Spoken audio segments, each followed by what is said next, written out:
Saan sa tingin mo ang punta mo? Charmel. Naudlot ang paghakbang ko paalis sa kama nang marinig ko ang paos na boses ni Uncle Vince. Kaagad kong pinunasan ang luhang dumaloy sa aking mga mata nang maalala ang mapait na sinapit ng mga magulang. Kalunos-lunos ang sinapit ng aking pamilya. Sinisisi ko ang taong naging dahilan nito dahil sa kanya nag-ugat ang lahat. Kung sino man siya ay hindi sana siya patulugin ng kanyang konsensya at sana sa impyerno ang bagsak niya. Igagamit lang po ako ng banyo, Uncle. Hindi ko naman po kayo tatakasan. Wika ko sa garalgal na tono. Lang beses kong pinunasan ang pisngi ko dahil hindi mapuknat-puknat ang mga luha ko. Hinigpitan ko ang kapit sa kumot na nakatakip sa katawan ko nang maramdaman ko ang kamay niya sa balikat ko.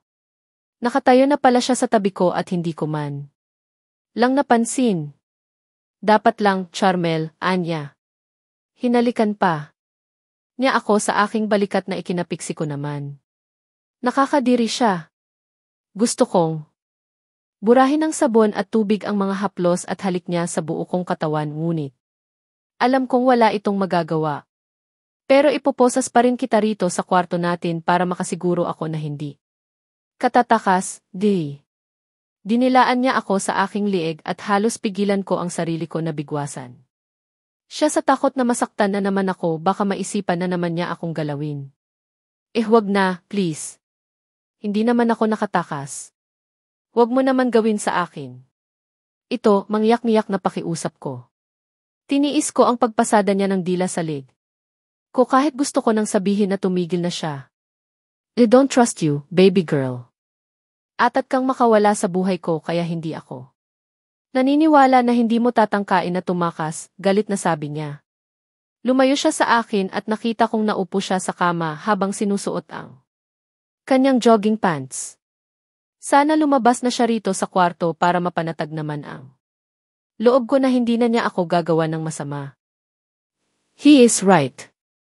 Hindi niya ako dapat pagkatiwalaan dahil tatakasan ko talaga siya kapag nagkaroon ako ng pagkakataon. Ano pa ba kasing gusto mo? Nakuha mo naman na ang gusto mo, di ba? Bakit? Hindi mo pa ako palayain. Gusto ko ng magbagong buhay, ayoko na ng ganito. Paulit. Ulit na lang ako sa mga lintan niya. Sana naman pumayag na siya dahil hindi ko na matitiis ang mga ginagawa namin at syempre ang pananakit niya kapag ayaw kong sumunod sa mga gusto niya.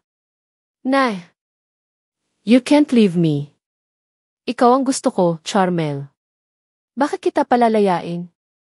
Ang laki na ng gastos ko sa iyo tapos paalisin na lang kita basta-basta. No, you will stay with me, Bibayad naman na siguro ako, Uncle. Nakuha mo ang virginity. Pumayag ako. Sa gusto mo na magkaroon tayo ng relasyon. Sapat naman na siguro yan para kabayaran. Humalakhak siya ng malakas sa sinabi ko. Bayad? For your information, 30 million lahat ang binayaran kong utang. Ni Gabriel, hindi pa sapat ang virginity mo sa laki ng binayaran ko.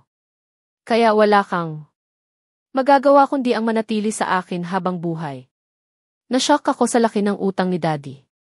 Kaya pala sobrang init ng ulo niya at hindi siya makausap ng matino dahil sa napakalaking utang na to. Ano ang nangyari at bakit siya nabaon sa utang? Maunlad naman ang mga negosyo namin at malaki ang pasok nito ng pera sa mga bangko ni Daddy. Paanong sa isang iglap lang ay nagkautang siya ng ganito kalaki? Are you shocked to know that, Charmel?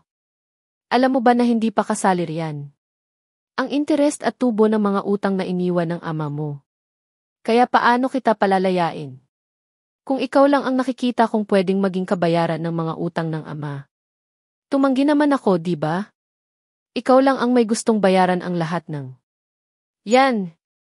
Nilansi mo ako noong una dahil akala ko libre lahat ang mga binibigay mo sa akin. Yun pala, gusto mong magkaroon tayo ng bawal na relasyon. Sana hinayaan mo na lang akong mamatay kung ganito lang din ang mararanasan ko sa mga kamay mo. Sana hinayaan mo na lang akong mamatay ng araw na iyon. Well, you have no choice. Kung ayaw mo talaga noon na sumama, di sana.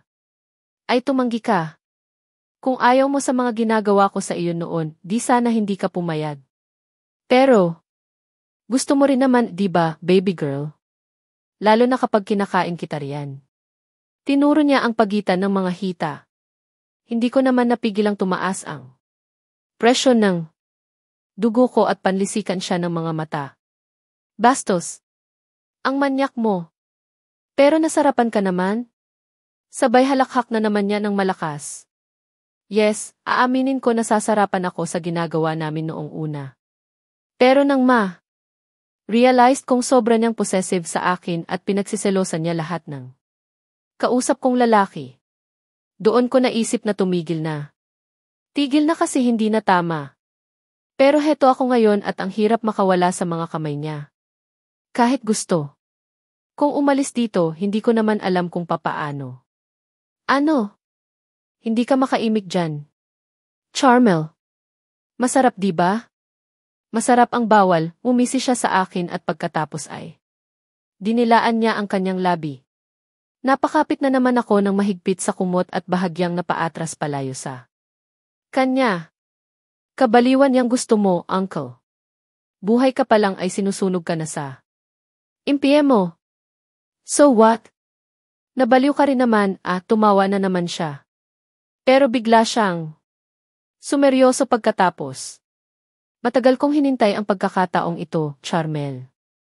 17 ka palang pinagnanasaan na kita kaya hindi ka makakawala sa akin. Kinilabutan ako sa sinabi niya. 17 pa lang ako ay gusto na niya ako. Kaya siguro ganoon na lang ang mga titig niya sa akin. Titig na may binabalak na masama. Leon pala, matagal na niya akong pinagnanasaan. Nagulat ka ba, baby girl? Ganyan kita kagustong makuha. Pero kita mo nga. Naman. Ang ganda ng timing ng kapalaran ano. Akala ko hanggang panaginip na lang. Lahat ng to, akala ko hindi ka na magiging akin at hindi kita matitikman. Pero, pinabora ng tadhana ang gusto ko, nakuha na kita at magiging akin ka habang buhay. No. Ayoko. Hindi ako magiging iyo. Don't say no, Charmel. Don't tell those words to me, T. Umiyak ako nang umiyak sa loob ng banyo habang tinitingnan ang aking sarili. Sa salamin. I have so many bruises on my neck, GV cleavage and other parts of its body. Gawa ito ng mga pananakit niya sa akin dahil ayaw kong magpagalaw sa kanya.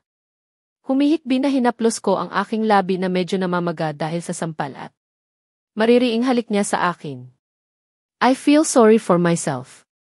But what can I do? What can I do against that demon? He is so strong. I am just a weak girl who's trying to defend myself. Nakaligo na ako. Nasabunan ko ng maigi ang dinaanan ng kanyang labi at dila. Pero hindi ko mabura sa alaala ko ang mga pinaggagawa niya sa katawan ko. May mga tao palang katulad niya. Iba ang trip at mas gusto ang mga bawal na gawain. Akala ko sa magazine o sa internet ko lang nababasa ang mga ganitong klase ng relasyon. Hindi ko akalain na ako mismo ang makakaranas nito. I am regretting what did. But it's too late to do that. Nasa akin ang desisyon pero nagpadala ako sa tawag ng kamunduhan. Nagpa siya akong lumabas na ng banyo nang marinig ko ang galit niyang pagtawag. Mula sa labas. Mukhang nainip na siya dahil hindi ko na naman nagugustuhan ang sunod-sunod na lumalabas sa kanyang bibig. Hindi na nga makain ang mga mura niya dahil sa sobrang lutong ng mga ito. Bakit ang tagal mo? Naghahanap ka ng pwede mong labasan dyan sa banyo? Galit na si Tanya habang namumula ang kanyang mukha. Nakatayo siya malapit sa pintuan ng banyo habang masama ang tingin sa akin. Hindi naman takot na sagot. Ano ang ginawa mo kung ganoon, hindi pa rin naniniwalang tanong niya. Namaywang siya sa harap ko. Naligo uncle. Saka lang niya napansin na nakasuot ako ng roba at tumutulo ang tubig sa aking buhok. That's good.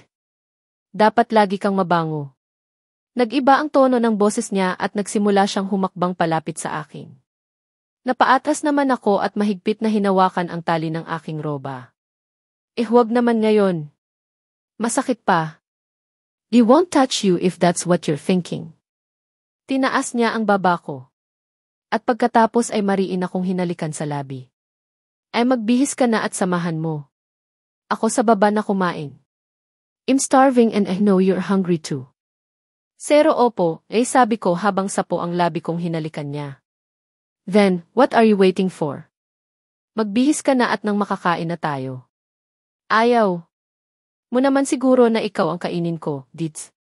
Bastos, bulong ko sa isip ko. Subalit hindi ko na isinatinig dahil baka kung ano pa ang maisip niyang gawin sa akin. Naging magana ako sa pagkain. Tuwang-tuwa si Yaya Celia dahil lahat na nilagay niya sa plato ko ay naubos. Humirit pa ako ng isa pang sandok ng kanin at muli ay naubos ko ito. Ulit pa sana ako ng isa pa nang marinig kong tumikhim si Uncle Vince at nakangising nakatingin sa akin. You look like a monster plate, Charmel. Balak mo bang palubuhin yang katawan mo?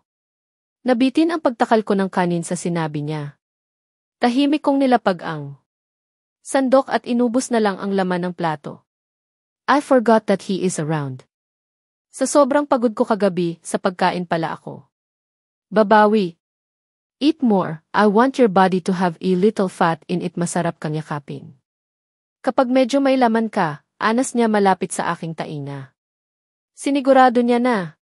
Hindi maririnig ni Yaya Celia ang sinasabi niya dahil walang alam ang katulong sa nangyayari sa akin sa mansyon na to. Hanggang 6:00 lang siya ng gabi narito. Alam kong hindi nagsasalita ang ibang katulong sa kanya sa takot na pagalitan at mapalaya sila rito nang wala sa oras. Si Manang Celia kasi ang kinalakhan na yaya ni Uncle Vince. Parang ina kong ituring niya ito kaya ganoon na lang kung itago niya ang mga pagmamalupit niya sa akin. Ewan ko na lang kung hindi niya mapansin ang namamaga kong bibig at ilang pasa na exposed sa suot kong damit. Didn't mind what Uncle Vince told me. Pinagpatuloy ko lang ang mabagal na pagnguya ko at hindi na muling lumingon pa sa kanya. Nang matapos kaming kumain ay inaya ako ni Uncle Vince sa may bandang garden. Sumakay siya sa hammock na naroon at inaya niya akong mahiga sa kanyang tabi. Atubili ako noong una ngunit napilitan pa rin akong tumabi sa kanya. Ang hilig mong suwayin ako, Charmel. Gusto mo na naman bang makatikim ng sampal?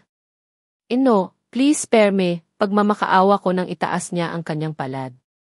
Pumikit pa ako at handa na sana sa isang masakit na sampal ngunit wala akong naramdaman sa pisngi ko. Lakas loob akong nagmulat at nakita kong matiim na nakatitig siya sa akin. It won't hurt if you always follow what I want. Hindi ako umimik sa sinabi niya. Inalis ko ang titig ko sa kanya at tumingin sa langit. I saw the beautiful blue deve above. Ang sarap lang tumunganga sa kagandahan nito dahil blue na blue ang langit. Tila walang nagbabadyang masamang panahon sa sobrang linis ng mga ulap. How wish was like that. Gusto kong balikan kung saan masaya kami ng pamilya. Naudlot ang paninitig ko sa langit nang maramdaman ko ang kamay ni Uncle Vince sa lailayan ng blusa ko. Nagtatakang tiningnan ko siya sa mga mata at pagkatapos ay sa damit kong unti-unti niyang tinataas. Uncle, ano pong binabalak ninyo? Kinakabahan na tanong ko. Sinubukan kung pigilan ang pagtaas niya sa damit ko, ngunit sinamahan niya akong ang tingin kaya hinayaan ko na lang siya. Don't try to stop me, Charmel. Pero, Uncle. Don't talk. Wala akong nagawa kundi ang hayaan siya sa ginagawa niya. Iniiwas ko na lang. Tingin sa kanya habang kagat ng mariin ang aking ibabang labi. Naitaas na niya ang damit ko hanggang sa lig ko. If my black brassiere is exposed now to his nice braced, baby girl, usal niya habang ang hininga niya ay hinahabol niya. He touched one boob. Napapikit naman ako. He is teasing me. Ang init ng kamay niya. Ano ba nang ginagawa niya? Balak ba niyang magpaglalaro ng apoy kami rito sa garden? Dito sa duyan? Napahinga ako ng malalim ng dalawang kamay na niya ang humahaplos sa ibabaw ng bra ko. Gusto ko man patigilin siya ay hindi ko na lang ginawa. Masakit pa ang mukha kong sinampal niya. Pero paano naman ang ibaba ko kung di ko siya pipigilan? Masakit pa ang ari ko. Huwag naman sana niyang maisip gumawa ng live paglalaro ng apoy. Dito. Uncle, huwag pakiusap ko ng pati ang bra ko ay tinaas niya. Pinigilan ko siya sa kanyang kamay dahil hindi na ako komportable na walang makakakita rito sa amin. Mayabong man ang mga halamang nakapaligid rito sa kinaroroonan namin.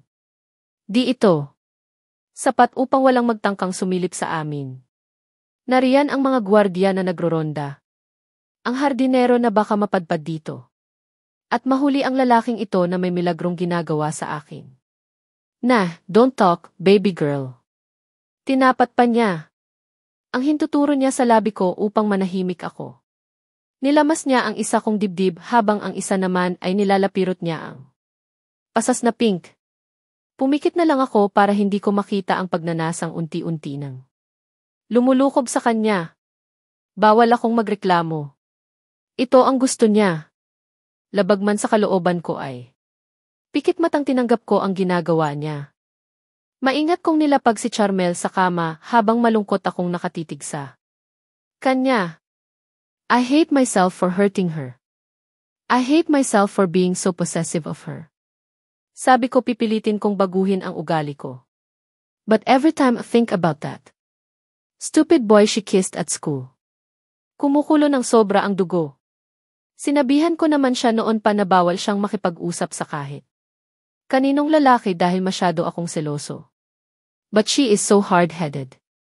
Kaya until na umiinit ang ulo ko every time na naiisip kong nakipaghalikan siya sa iba. "I love you, Charmelaine," I whispered to her. I have loved her ever since she was a kid. No, it's forbidden to love her but don't care because she is the one I want. Ang tagal kong hinintay ang pagkakataong ito. I never thought that it would be easy to get her. Pero ang konsensya ko ay hindi ako pinatatahimik. 2 paghahatip ito. Nakuha ko siya using this connection. Nakuha ko siya na may 2 taong nadamay. I pulled my hair and cursed myself over and over again. Because of the forbidden love and desire for her, ang mga magulang niya ay namatay. Kung nahuli rin ako sa pagdating ay malamang namatay na rin siya. Will she forgive me if she finds out what's did? Ang tigas naman kasi ng ulo ni Gabriel at Carmela. I already gave them the life that they want. Yumaman sila because of me. Ang hinihingi ko lang namang kapalit ay ang ibigay nila sa akin si Charmel. Umuo sila ng una sa usapan namin. Sa 18th birthday nila siya ibibigay sa akin. Pero lumipas na ang 6 na buwan ay hindi sila tumutupad sa usapan. Kung hindi lang ako naging busy sa Italy ay mas maaga ko sanang naisagawa ang mga plano ko sa kanila. Pero nahuli na ako. Uminit ang ulo ko nang malaman ko na lang na nagkaroon na siya ng iba-ibang karelasyon. Halos mag-ulol ang isip ko nang malaman ko. Iyon. Lalo na kapag nai-imagine ko siya na may ibang lalaking humahawak sa kanya, humahalik. That's why I made my move. Unti-unti kong pinahihirapan sina Gabriel at Carmela. I already told him what did pero matigas siya. Hindi ko kayang ibigay sa iyo si Charmeline, Vince. Isipin mo naman ang mararamdaman niya sa amin ni Carmela. Ayokong kamuhian kami ng anak ko because of our agreement. It's very wrong to have a deal like that to you, nagsisising sabi ni Gabriel sa akin. Pinatawag ko silang 2 ni Carmela sa opisina ko dahil naiinip na akong ibigay nila si Charmeline sa akin. Tapos malaman-laman ko na kung kani-kanino na lang nakikipaglandian ang anak nila. Sana pala biniyak ko na siya ng gabing gapangin ko siya sa kanyang kama. Nagpigil lang ako dahil nakiusap sa akin si Gabriel na huwag muna dahil ayaw nitong masira ang memorya ng 18th birthday ng dalaga. Pagsisisi ka na? Ito naman ang gusto ninyo ni Carmela, di ba? Unlimited Luxury and wealth, mapang-insultong sigaw ko sa kanilang dalawa. 4 paghahati 7. Napakapit si Carmela sa braso ni Gabriel at mukhang natakot sa pagsigaw ko. Well, they should be, hindi nila ako kilala kapag nagalit ako. Hindi nakapagsalita si Gabriel sa sinabi ko. Hindi ko naman sila pinilit na. Umayon sa kasunduan na gusto ko. I just suggest it to them dahil matagal ko nang gusto si Charmel. Nakipagsapalaran lang naman akong jalok sa kanila na mas rarangya pa ang buhay nila. Kapag nakipagkasundo sila sa akin. They agreed but never thought that they would back out. Akala nila papayag ako. Sige, umatras lang sila, tingnan ko lang kung kakayan nila ang mga gagawin ko. Sa kanila. Uunawain mo sana kami, Vince, hindi makatingin ang diretsong sabi ni Gabriel. Sa akin. Nag-iisa namin siyang anak, matagal namin siyang inalagaan ni Carmela. Ayaw namin siyang mapariwara ang buhay dahil sa obsession mo sa kanya. Nag-init naman ang lilo ko sa aking narinig. Hindi mapapariwara si Charmel sa akin dahil sa ibang bansa kami titira. Kung saan walang nakakakilala sa amin. Kung saan malaya ko. Siyang mahalin. Q, Gabriel. What do you want me to do? I gave you what you need. Tapos ano? Umaatras ka na dahil nakuha mo na ang gusto mo. Sa tingin mo hindi ko kayang bawiin. Ang lahat ng tinatamasa ninyong mag-asawa? Bibaliw ka na, Vince. Matagal na, Gabriel. Kung bakit naman kasi naging anak mo pa ang babaeng magpapatibok sa aking puso. It's not my fault, Vince. Pwede mo namang pigilan iyang nararamdaman mo. Huwag mong ulitin ang kasalanan ng mga magulang mo. Raised my hand to stop him from talking. Walang kinalaman ang mga magulang ko sa gusto ko at nararamdaman ko. Maliman na nabuo ako sa maling pag-ibigan. Sisiguraduhin ko naman na ipagpalaban ko ang nararamdaman ko para kay Charmel. Don't you dare include the parents here. They are out of this conversation. Dinuro ko si Gabriel. Hindi nakapagsalita si Gabriel sa sinabi. Nakatungong nag-iwas siya ng tingin habang ako naman ay nagbabaga ang titig sa kanya. Tumupad ka sa usapan natin, Gabriel. If you want tea, alam mo na kung saan kayo. Pupulitim v I closed the eyes when felt a sting in thy heart. Nasobrahan ako sa pagpapahirap sa kanila. I never thought that they would die. Because of Eva's selfish act. I caressed Charmel's face. Yumukod ako ng bahagya at hinalikan siya ng masuyo. Sa kanyang labi.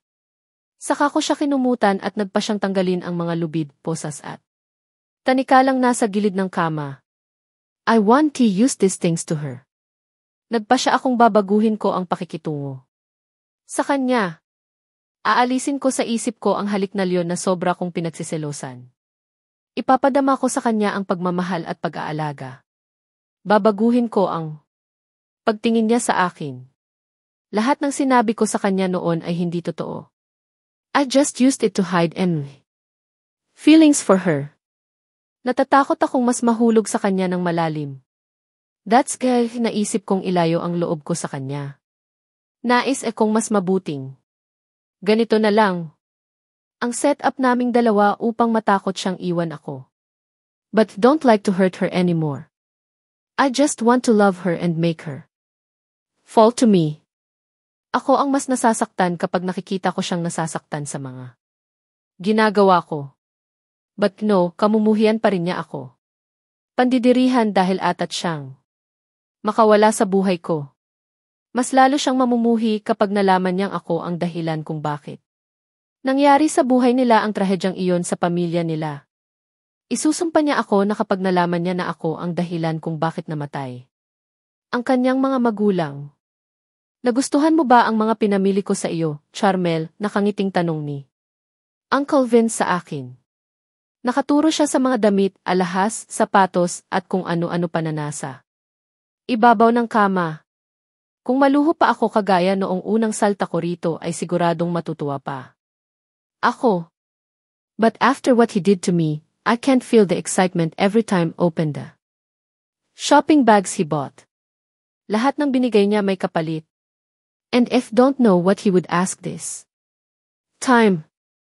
0 tandang bawas 0 po, uncle. Maraming salamat ani ko habang nakatanaw sa mga pinamili niya. Nakaupo kasi ako sa sofa habang tamilmil na kinakain ang pasalubong niya sa aking pagkain. He was from work earlier, kararating lang niya habang bitbit ng mga guard niya na pumasok ang mga shopping bags na sa sobrang dami ay tinamad na akong buksan. If you want anything else just say it. Do you want to travel abroad? I'm free until next month. Umupo siya sa tabi ko na malawak ang ngiti. Napalayo naman ako ng konti sa kanya nang makaramdam ako ng panginginig ng aking katawan. Pinilit ko lang mag-act ng normal para hindi siya mabadrip. Mukhang nagkaroon yata ako ng phobia sa kanya. Sino naman ang hindi?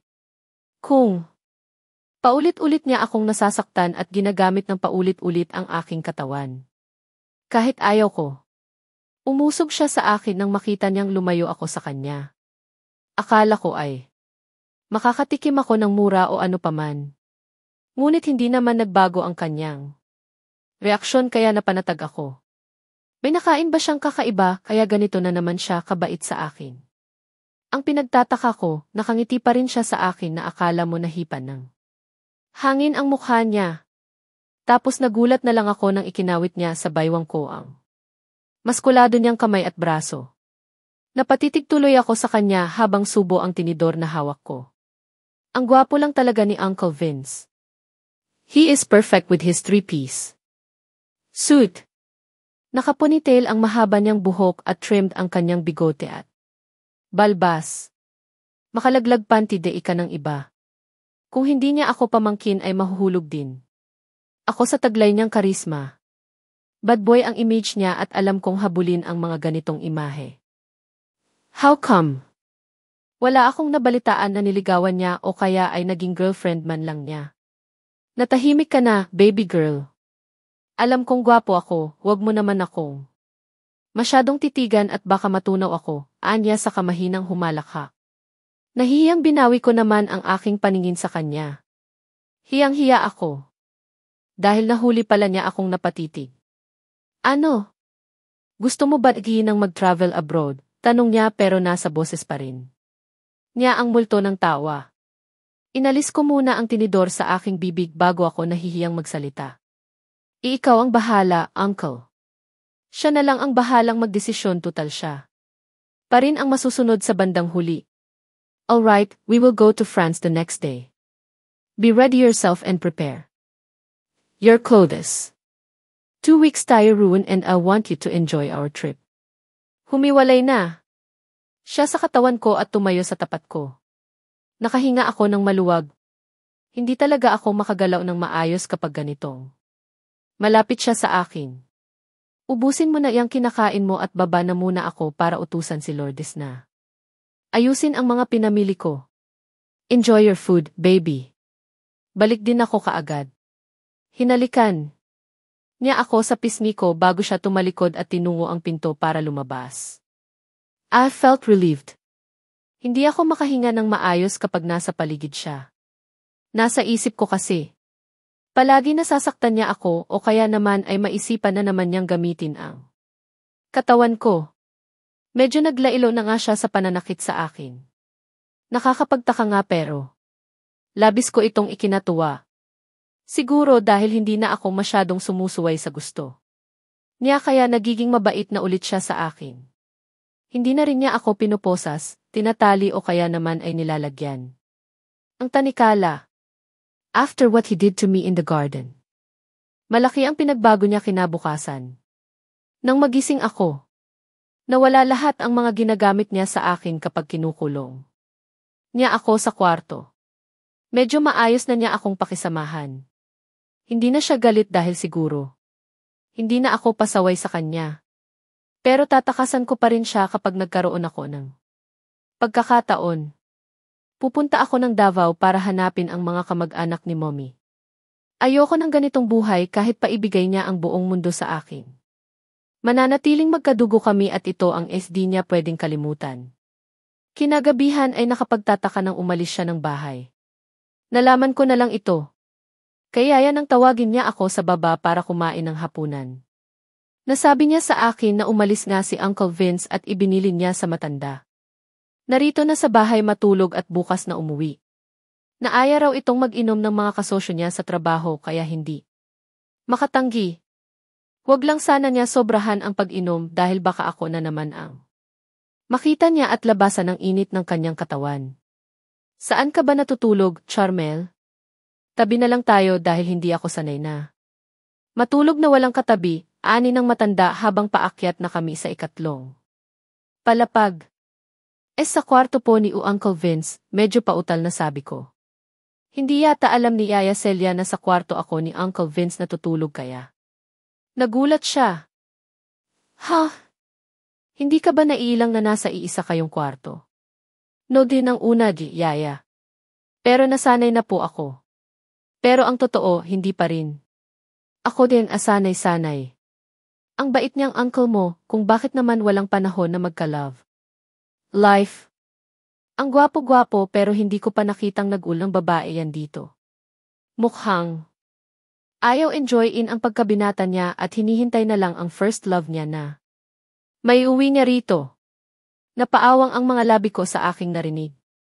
Si talagas? Baka hindi niyo lang po nakikita, so tama ang balita na hindi pa siya nagkanobya kahit kailan. Akala ko gawa. Gawa lang yon. Hindi, hija. Kilala ko iyang uncle mo. Alam ko likaw ng bitukan niya. Lisang. Babae lang mahal niyan hanggang ngayon. Baliw na baliw siya sa babaeng leon kaya. Hanggang ngayon hindi pa nag-aasawa. Sino po ba yung babae? Naging interesado ako sa kwento ng matanda. Sobrang ganda siguro ng babae at sobrang mahal ng uncle ko kaya matyaga niya itong hinihintay. Hindi ko rin kilala pero lagi niya nakukwento sa akin noon na kapag dumating na ang takdang panahon ay iuwi niya ito sa bahay niya. Pero hanggang ngayon wala pa naman siyang inuuwi. Lang taon na po ba si Uncle Vince? Naku, bata pa yang uncle mo. 30 pa lang niya. Sabi ko nga mag-asawa na siya dahil malapit na siyang mawala sa kalendaryo. Di. Bata pa pala siya. Akala ko kasing edad niya si Daddy. Kung kausapin naman. Kasi niya si Daddy ay parang kaedad niya lang ito. Oh, siya sige, Charmel. Mauna na ako sa kwarto ko. Magpapalit pa ako ng kobre kama at supot ng unan. Kapag may kailangan ka, katukin mo lang ako sa kabilang kwarto ko kaya tawagan mo ako sa telepono. Sige, Yaya. Good night, Isi. Nakahiga na ako sa kama nang maalala ko ang usapan namin ni Yaya Celia. May babae palang hinihintay si Uncle Vince. Kaya pala hindi siya nakipagrelasyon kahit kanino man dahil loyal ito sa babaeng kanyang mahal. Pero matatanggap kaya siya ng babae kapag nalaman niya ang tungkol sa aming dalawa? Pero naisip kapag inuwi na niya rito ang babaeng mahal niya. Ibig sabihin makakalaya na ako sa impyerno ng buhay na to. Kailan kaya iyon mangyayari? Pasuray na lumabas ako sa aking kotse. Halos sumubsob ako sa sementadong sahig kung hindi lang maagap ang bodyguard ko sa pagsalo sa aking katawan. Boss, ayos lang po ba kayo? Malalim ang boses na tanong ni Dante sa akin. What do you think? Medyo asar na tanong ko sabay tinulak ko siya palayo sa katawan ko. Pasensya na, boss.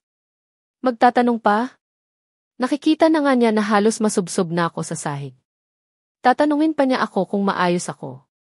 Anak ng tipaklong dat. Liquor. Sabi ko hindi ako masyadong magpapakalasing. Subalit na daya ako ni na Divin at Ehay sa mga tagay. Napakadaya talaga nila kahit kailan. Ito namang pinsan ko na si Devin hindi man lang nagbigay ng konsiderasyon. Talagang ako ang nilasing nilang dalawa. Sa susunod na mag-aya sila ay sisiguraduhin. Kung nababawi ako. Babawi na lang ako next time. Tutal, iniimbitahan naman ako ni S.A. sa birthday ng bunso niya next month. Inggit na inggit ako sa kaibigang iyon ni Devin. Nakatatlong anak na siya. Samantalang ako hindi ko alam kung kailan ko mabubuntis si Charmel. Handa na ba siyang magkaanak kami? Hindi pa nga siya handang tanggapin ako sa buhay niya. Ang magkaanak pa kaya? Kiathe. What cruel world. Sa pamangkin ko pa talaga ako mai-in love. Lang beses kong tinikis ang nararamdaman ko sa kanya. Pero habang lumalaki, siya ay mas lalong sumisidhi ang pagmamahal ko sa kanya. Lang beses kong hiniling sa Panginoon na sana ay hindi kami magkamag-anak. Ngunit kahit saan ko tingnan ay parehong dugo ang nananalaytay sa aming mga ugat. Naisip ko nga na baka sa akin napunta ang karma ng mga magulang ko. Nabuo rin. Kasi ako sa bawal na pag-ibigan. Ay, story repeats itself. Wala akong magagawa dahil ito ang kapalaran ko. Ayoko namang baguhin kahit pwede ko namang gawin. Si Charmel lang ang babaeng mamahalin. Maliman ito sa mata ng tao at Diyos, wala akong magagawa. Siya ang nag-iisang tama na ginawa ko sa buhay. Siya lang ang magbibigay kasiyahan sa buhay ko. She is my life. Without her, my life is a mess. Bahagya kong pinilig ang ulo ko ng paakyat na ako sa may hagdanan. 2. Na kasi ang tingin ko sa hagdan at baka sumubsob na naman ako kapag nagkamali ako. Nang hakbang. Hindi ko alam kung paano ako nakarating sa kwarto namin ni Charmel na hindi natutumba kahit pahilong-hilo na ako. I saw her sleeping on my bed. Nakalislis ang kumot sa kanyang katawan at kitang-kita ko ang makinis niyang hita na nakalantad sa suot niyang maiksing shorts. I gulped when I saw those beautiful fair legs. Bigla tuloy nawala ang kalasingan ko sa nakita ko. Ang likot lang talaga. Matulog ng babaeng ito. Paano kung may luko-luko akong kasama rito sa bahay, di pinasok na siya at hinalay. I moved slowly towards her. Medyo nag-iingat ako na hindi makagawa ng ingay. Para hindi maistorbo ang kanyang tulog. Lang araw ko rin siyang pinuyat noon kaya gusto kong makuha niya ang pahinga. Dapat ng kanyang katawan. Saka ko na siya muting aararuhin kapag nasa kondisyon na. Ang kanyang katawan. Hinila ko pataas ang kumot hanggang liig niya. Tumuhay ako saglit sa kanya. At saka marahang hinaplos ang pisngi niya. Napakaganda talaga ng babaeng ito. Napakaamo ng kanyang mukha at parang gusto ko na lang siyang titigan magdamag ng ganito. Until now, I still can't believe that she is mine. Bumaba ang tingin ko sa labi niyang medyo nakaawang. I felt the urge to kiss her. Mabilis ko siyang dinukwang at maingat na hinalikan siya sa kanyang labi. Saglit lang iyon dahil hinila ko din ang sarili ko palayo sa kanya. Bago pa ako. Madarang ng apoy na unti-unti nang sumisilab sa aking nag-aalab na damdamin. This is not the right time for paglalaro ng apoy. Marami naman akong oras para pagsaluhan. Namin ito. I just want her to rest, ayokong abusuhin ang kanyang katawan kahit gustong. Gusto ko na maglunoy muli sa kanyang lagusan. Ayoko namang dagdagan ang galit niya sa akin kahit naman alam kong abot. Langit ito. Iniwan ko siya sa kama at nagpa siyang dumiretso na sa banyo. I need to rest. Early. Maaga pa ang pasok ko bukas sa opisina. I have 2 meetings in the morning. And 2 meetings in the afternoon. Aagahan ko umuwi bukas ng hapon dahil gusto kung makasama si Charmel. Aayain ko siyang mag-dinner sa yacht ni Devin. I rented it. Already, sinabi ko na rin ang mga plano ko para bukas sa dinner na gusto kong mangyari. Nagpupunas ako ng buhok ko nang mapansin kong nakaupo si Charmel sa ibabaw ng kama. Umiiyak siya habang yakap ang kanyang unan. Dali-dali ko siyang tinakbo at nag-aalalang iniharap ko siya sa akin. Valerie, are you crying, baby girl? Masuyo kong tanong sa kanya. Tarantang. Pinunasan ko ang mukha niya nang makita kong tigmak sa luha ang kanyang mukha. Naupo ako sa tabi niya habang takang tinitingnan siya. Nanaginip ka ba ng masama kaya ka umiiyak? Tumango siya. Uncle, napanaginipan ko po si Daddy, umiiyak niyang sabi sa akin. Mahigpit pa rin niyang yakap ang unan habang masaganang lumalabas sa mga mata niya ang luha. Ano naman ang napanaginipan mo sa? Suminghot muna siya bago niya ako sinagot.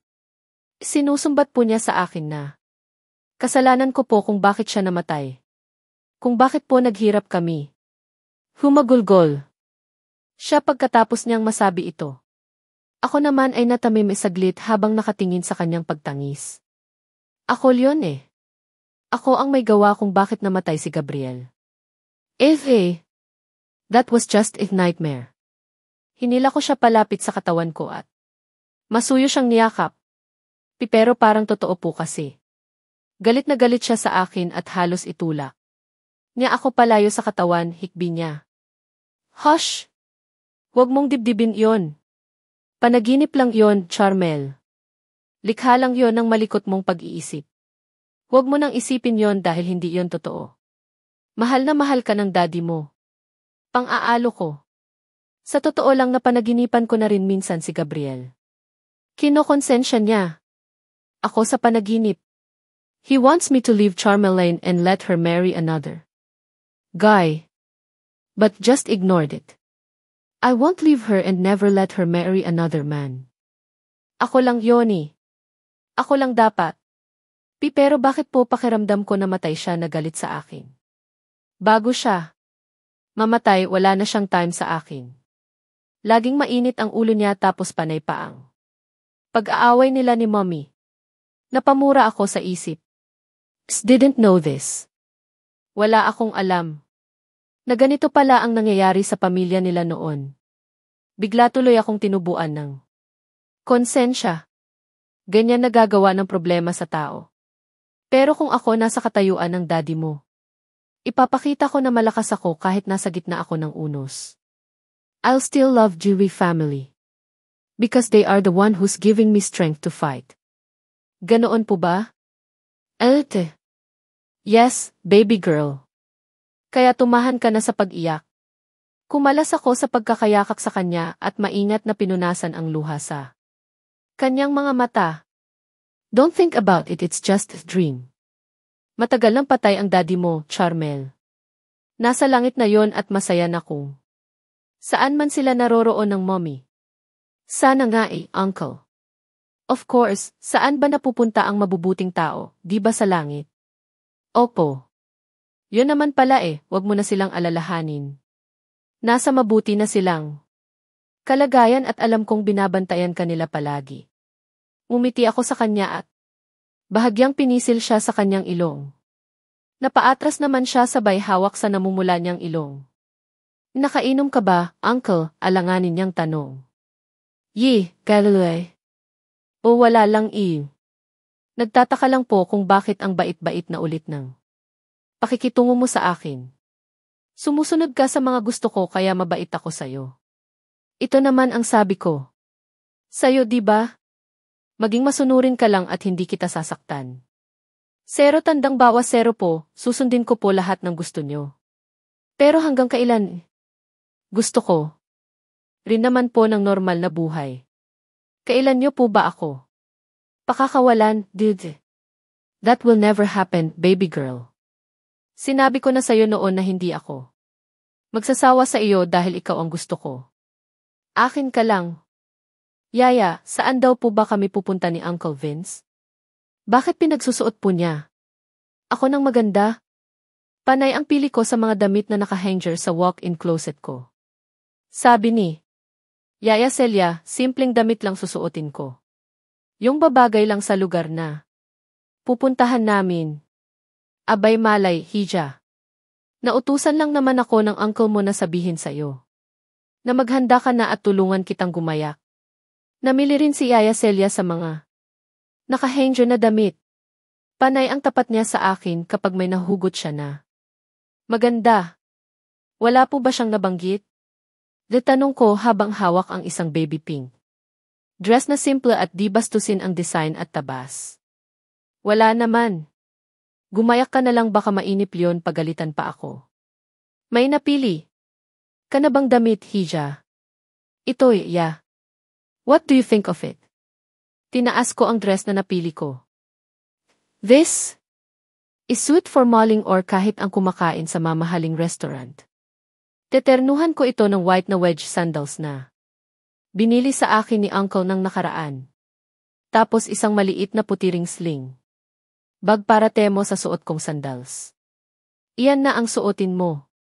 Lahat naman bagay sa iyo kahit ano pa ang piliin mo. Rian, puri niya Yaya Celia. Well, I have fair skin and of course ipaglalaro ng apoy body. Minana ko lahat kay mommy. Ang kagandahan ng aking mukha. Medyo nakaramdam ako ng lungkot nang maalala ko si mommy. 3 buwan na. Siyang patay ni minsan, di niya ako dinalao sa aking panaginip. Si daddy. Pangalawang beses kong napanginipan kagabi. Galit na galit siya sa akin kaya umiiyak akong gumising. Kung CD lang ako. Inalo ni Uncle Vince ay hindi ako kakalma sa pag-iyak. I'm so much hurt lalo na. Kapag binabalikan ko ang masakit na trahedyang Leon na nangyari sa amin. Wala man lang akong nagawa. Wala rin naman akong maitutulong sa kanila kaya. Feeling ko, isa rin ako sa dapat sisihin kung bakit nawala sa amin ang lahat. Masyado akong maluho. Masyadong walda sa pera. The past hurt me so much. Natulala ka na riyan, Hija. Bilis-bilisan mo magbihis para hindi ka mainip. Ang uncle mo. Napakurap ako nang marinig ko ang boses ni Yaya Celia. Kaagad kong pinalis. Ang luhang pumatak sa aking mga mata. Ito na lang po ang susuotin ko kung ganoon, ditawik ako sa pinilit na. Pinasiglang boses. As don't want to be questioned, kaya mas mabuting di niya ako. Makitang umiiyak. Pwede na po kayong bumaba, Yaya. Ako na po ang bahala sa sarili. Kaya ko naman ayusan ang sarili ko. Simpleng make-up lang naman tapos ayusan ko lang. Konti ang buhok ko. Sabi ni Yaya Celia baka sa mall o sa restaurant kami pupunta kaya pinag-aayos. Ako ni Uncle Vince. Na-excite naman ako ng kaunti dahil makakalabas ako sa bahay. Nya. Tagal na rin akong nakakulong klito simula nang mangyari iyong paghalik ng ex ko sa akin. Mabuti pa nga ang dami ko pang hugasin sa baba at uwi pa ako sa amin. Maiwan na kita, Hija. Ikaw na bahala sa sarili mo ha. Opo, Yaya. Pakisabi na lang po kay Uncle Vince babarin po ako kaagad. Habang pababa ako ng mahabang hagdan ay sobra akong kinakabahan. Ewan ko ba?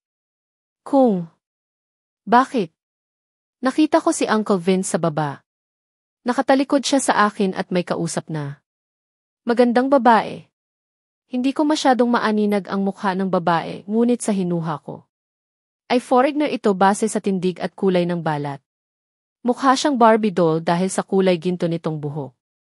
Tapos sobrang slim at ang tangkad ay sa hinuha ko ay 5'8". 6 feet 4 inches naman si Uncle Vince. Sa sobrang tangkad niya ay mukha lang talaga akong nen kapag nakatingala sa kanya. You uncle. Alanganin kong tawag nang makalapit na ako sa kinaroroonan nila. Ng babae. Nakalapit na ako ay hindi man lang nila napansin ang presensya. Nag-uusap sila ng kasama niyang babae gamit ang ibang wika. Italian, I guess. Mukha kasing Italyana ang babae base na rin kasi sa hilatsa ng kanyang mukha. Tama ako, mukha siyang Barbie doll sa malapitan. Nakakainggit ang tangkad niya hanggang balikat niya lang ako. You're here, baby girl, nakangiti saad ni Uncle Vince nang lingunin niya. Ako. He is all smiles at mukhang nagustuhan niya ang bihis ko. Mabuti naman at nakapag-ayos ka na? Malambing na hinaklit ni Uncle Vince ang baywang ko at inilapit sa kanyang katawan. Naiilang na medyo napalayo ako sa kanya habang nakatitig ako sa babaeng nalaglag ang panga. Who is she, Vincent? Medyo may tampo sa boses niya nang magtanong. Masama. Ang tingin niya sa akin habang palipat-lipat ang tingin ito sa mukha ko at sa kamay ni Uncle Vince na nakapulupot sa baywang ko. Inaano ko ba siya? Makatingin parang gusto akong sabunutan. In my beautiful niece, Charmel. Charmel, this is Sophia and Sophia D. This is Charmel. I saw the woman heaved a sigh. She is happy with what the uncle told her. Ano? Ang akala niya girlfriend ako ng uncle. Agsiselos siya ganoon. May gusto sa uncle ko ang babaeng to, the way she looks at Uncle Vince. Mukhang gusto niya itong mukbangin. Oh, I thought she is your girlfriend, relieved na sabi ng babae sabay ngiti. Nang maluwag. Umikot ng bahagya ang mga mata ko dahil obvious naman na may gusto ito sa Lalaking nakahawak sa baywang ko. Hi, Charmel. Nice meeting you. Plastic. Gusto kong isigaw sa mukha niya subalit nagawa kong magpigil. Kanina lang ang sama ang tingin niya sa akin. Ngayon naman ay mukha siyang tanga na. Nakatingin sa akin habang nakangiti ng maluwag. Hello, Ew. We will go now, Sophia. Come, I will accompany you to the gate, Annie uncle. Vince sabay hakbang. Alright, baby, maarteng saad naman ng babae. Binitiwan ako ni Uncle Vince at ang babae naman ang niyakap niya sa baywang. At ginya ito papunta sa gate. Ako naman ay sumusunod sa kanila habang nanghahaba ang nguso. Nayayamot ako. Na di ko mawari sa babae dahil grabe kung makalingkis ito sa lalaking nakahawak sa kanya. Dikit na dikit ang dede niya sa katawan ni Uncle Vince at mukhang sinasadya niya ibunggoroon ang dede niyang mukhang pinalamanan lang ng silikon. See you some other time, Sophia, ani ni Uncle Vince sa babae nang makarating. Na kami sa gate. Yes, Vincent. Take care and enjoy your trip. Tumingkayad ang babae at hinalikan si Uncle Vince sa labi. Ako naman ay shock na nakatingin sa kanila habang nanlalaki ang mga mata. They are torridly kissing now in front of me. At ang walang hiyang uncle ko ay titig na titig sa akin. Tahimik akong nakatanaw sa labas ng sasakyan. Bawat dinadaanan namin ay tumututok ang aking paningin. Papunta kami ng San Juan, iyon ang narinig ko na sinabi ni Uncle Vince sa kanyang driver. Magkatabi kami rito sa likod at kanina pa kami tahimik. Wala siyang balak magbukas ng usapan at syempre maging ako man ay gayon din. Ano ang iniisip mo, Charmel? Untag ni Uncle Vince makalipas ang kalahating oras na pananahimik niya. Akala ko buong biyahe ay mananahimik na lang siya. Mukhang di rin nakatiis na kausapin ako. Wala naman Uncle. Saglit ko siyang tiningnan at saka muling winili ang sarili ko sa paligid na aming nadaraanan. What do you think of Sophia? She is hot and paglalaro ng apoy, right? Opo, mukha siyang Barbie, matabang kong sabi. Di ko gusto na maging ganoon. Ang tono ko subalit naging ganon pa rin. But you're hotter and paglalaro ng apoy than her, baby. Girl, especially when you're in his bed, he huskily said to me. Medyo napapiksi pa ako ng kaunti dahil nabigla ako sa paglapit niya sa akin. Tapos medyo tinayuan pa ako ng buhok sa may bandang batok at tainga ko dahil mainit.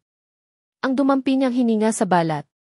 Uncle, mag-ingat naman po kayo sa sinasabi ninyo sa akin. Baka marinig po. Kayo ng driver at ipagkalat ang ginagawa ninyo sa akin, mahina kong sabi na halos. Pabulong na. They don't care, hindi yan magsasalita dahil alam niya kung paano ako magalit. Di ba Dante? Yes, boss. See? Takot lang niya na maalis sa trabaho at sa kangkungan siya pulutin. Mayabang na utas ni Uncle. Napatingin ako sa driver na naubo sa sinabi ni Uncle Vince. Mukhang takot nga. Ito sa uncle ko kahit double pa ang laki ng katawan niya sa katawan ng uncle ko. Pakibaba ng rearview mirror, Dante. Eyes on the road and drive fast. Masungit na utos ni Uncle Vince sa driver. Nakita yata niya na panay ang tingin ng driver Clito sa amin sa likuran dahil nakita kong nakatingin siya sa akin. Masusunod, boss. Pero hindi pa yata nakontento si Uncle Vince ay may pinindot ito sa magara niyang sasakyan at naharangan ang kinaroroonan namin. Hitech masyado tong sasakyan niya. Kapag need niya ng privacy may pipindutin lang at viola. Wala na tuloy makikita at maririnig mula sa likuran ang pobreng driver. Makatitig naman kasi si Mang Dante parang ngayon lang nakakita ng maganda. Mabuti at hindi siya sinapak ni Uncle Vince kahit nahuli siya nito na nakatitig sa akin. Yes. Kahit kailan hindi nila mapigilan na tingnan at titigan ka kahit narito. Pa ako sa tabi mo. Kaya ayaw kong iniiwan kita sa mansyon baka mamaya masalisihan. Ako ng mga walang hiya, inis na himutok ni Uncle Vince sa tabi ko. Abak! Hindi naman siguro nila iyon magagawa dahil takot ang mga ito sa kanya. Saka bakit ba niya pinag-iisipan kaagad ng masama ang mga taong napatingin? Lang sa akin saglit at medyo napatagal ang titig. Hindi naman siguro sila pareho ng iniisip dahil nakita ko naman na humahanga. Lang si Mang Dante sa kagandahan ko. Normal lang naman ang mga ganoong reaksyon. Pero itong lalaking katabi ko, ubod ng laswa ang nasa isipan. Sa bagay, gawain niya siguro kaya galit sa kapwa nito manyakis. Hindi ako nag-react sa sinabi niya. Nanatili lang akong nakatingin sa labas. At kunwari just narinig ang himutok niya. Pero nagulat na lang ako nang bigla niya akong hilahin at sinubsob niya ang mukha niya sa dibdib ko. Uncle, gulat na reklamo ko. Nakatingin lang ako sa kanya habang nakasubsob ang mukha niya sa dibdib ko. May binabalak na naman ba tong kalaswaan? Huwag naman. Nasa kotse kaya kami. It's a nest, ungol niya. Sinamyo pa niya ang amoy ko roon at hindi ko napigilang. Mas lalong kilabutan. I felt his warm breath that touched my skin. Sobrang kiliting-kiliti pa ako. Dahil ramdam ko ang tumutusok na balbas niya sa balat. Nilalayo ko nga ang katawan ko, ngunit na corner naman niya ako at sinandig ang katawan ko sa backrest ng kanyang kotse. Uncle, huwag naman po rito. Please, pakiusap ko ng nararamdaman ko ang dila niya na dinidilaan na ang balat ng dibdib. Maging ang kamay niya ay nagsimula na ring kumilos at sumapo sa magkabila kong malulusog na dibdib. Uy, exciting kaya to, Charmel. Ay napasinghap ako ng halikan niya ang cleavage ko na nakahantad. Habang ang dalawang kamay naman niya ay malayang humahaplo sa ibabaw ng dress ko. Minsan naman ay nilalamas niya ito. Kaya naman ay nilalamutak kapag nanggigigil siya. Ano ba naman tong si Uncle Vince? Dito pa talaga sa kotse tinamaan ng libog. Uncle, huwag naman po rito. May pupuntahan po tayo, di ba? Parang wala naman narinig ang lalaki at nagpatuloy siya sa kanyang ginagawa. Wala naman akong nagawa kundi ang hayaan siya. Inilabas ni Uncle ang dalawa kong matayog na bundok nang hindi pa siya makontento sa ginagawa niya. Kung bakit naman kasi off-shoulder pa ang naisipan kong isuot.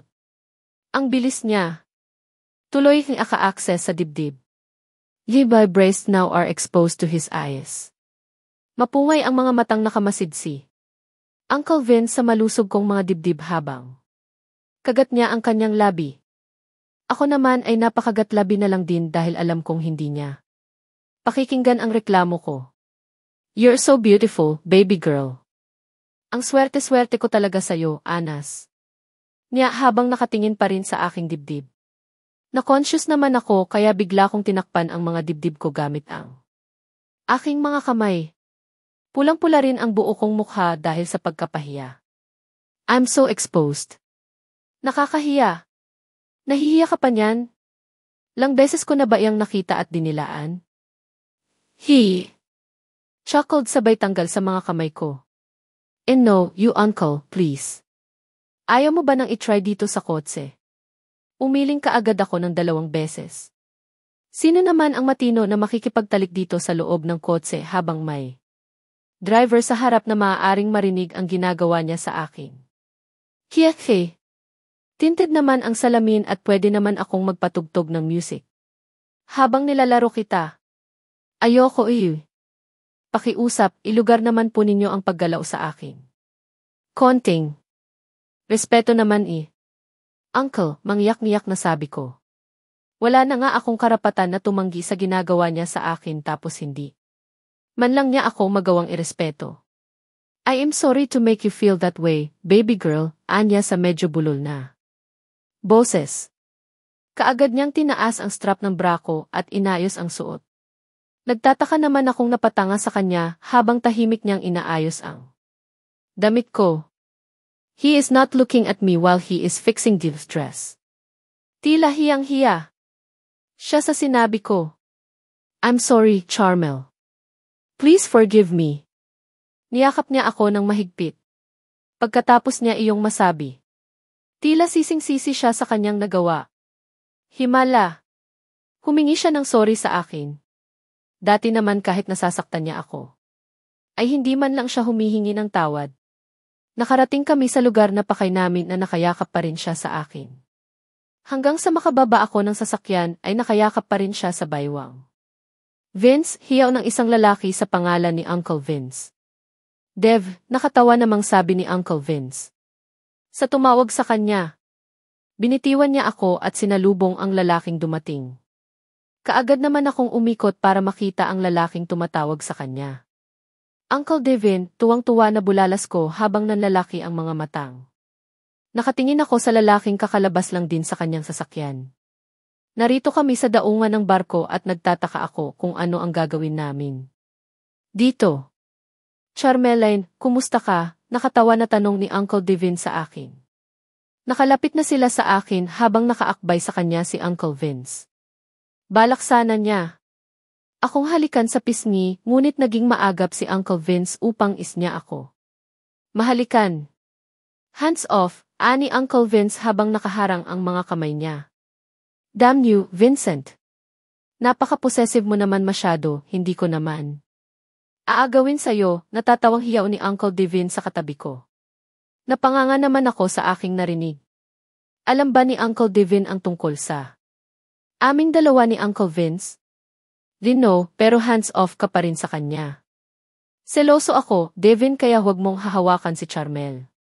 Mas lalo akong napanganga sa sinabi ni Uncle Vince. Bahala ka na nga, Vince. Ingat na lang sa pagtatago mo ng relasyon ninyong dalawa. Kapag may ibang nakaalam sa pamilya natin ay alam mo na ang mangyayari sa inyong dalawa. Biglang pumormal ang mukha ni Uncle Devin habang malungkot na nakatingin sa akin. Hindi ko tuloy napigilang yumuko habang kagat ang kuko. No, and I'm always ready for that. Napatingala ako kay Uncle Vince dahil sa sinabi niya. Ready para saan? Hindi ako against sa gusto mo, buhay mo yan. Pero sana, isipin mo naman ang nararamdaman ni Charmel. Bata pa siya at hindi niya maintindihan ang gusto mong mangyari. Nakita kong bumuntong hininga si Uncle Vince sa sinabi ni Uncle Devin. Nagkatitigan kami ng matagal. Mata sa mata. Pero ako ang unang bumawi ng tingin. Napahawak ako sa puso ko nang maramdaman ko ang mabilis nitong pagtibok. Ano ito? May sakit na ba ako sa puso?